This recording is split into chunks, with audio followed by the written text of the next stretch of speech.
be powerful, and we have to be active in this story.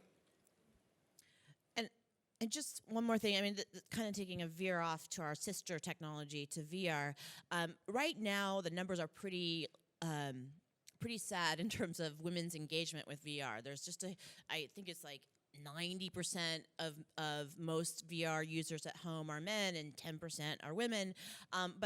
But I think that we have to all remember, as people at the forefront of our technology, that this is not how it's going to be. This is just the beginning. Yeah. And so we have to be looking ahead and planning for the future, not just creating for what the situation is in the moment. And I personally believe, because of the nature of AR, where you have the experiences are shared in real time all around you, I think that's going to be even more appealing to women, many women, than VR, than this sort of idea of putting yourself in a headset and isolating. So I think AR is going to be even, if anything, even far more appealing to women, and you're going to need even more women on your team to be able to do it.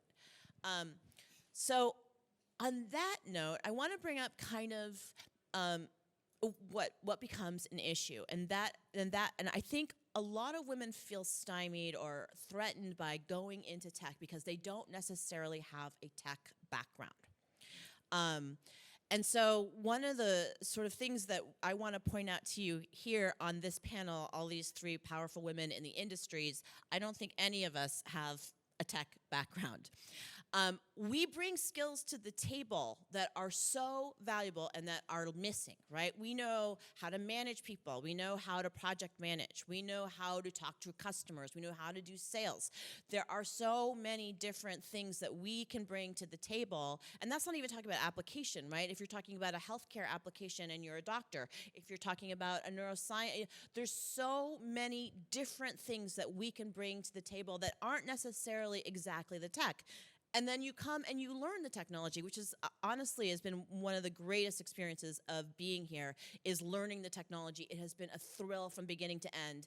And I'm actually on the IEEE panel for developing standards for the technology for around the world. And it is fascinating to be a part of bringing together the ethical considerations, the user interface considerations, and the technology itself and engineering, and how do we look at the whole picture. So that's one thing I want to make sure women understand in general, because I hear that a lot, like, well, I don't have a tech background. Well, you don't need a tech background. In fact, there's a lot of people with a tech background already here. What we need is you. Whatever you are bringing, that's what we need.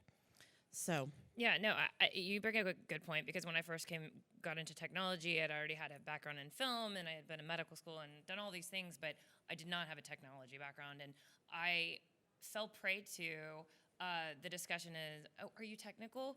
No, I don't know what that means. Like, do you mean that can I learn details and systems and make an analysis around something?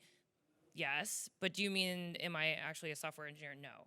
And I kind of hate that division, because it's almost used in an arrogant way, and it's not really helpful for anyone, because I might bring in a different perspective. And it took me a few years, really, to embrace the fact that, okay, so if someone says I'm not technical, that doesn't mean I'm any less valuable in the company. And of course, like you said, you can learn it. I've learned a ton as I go.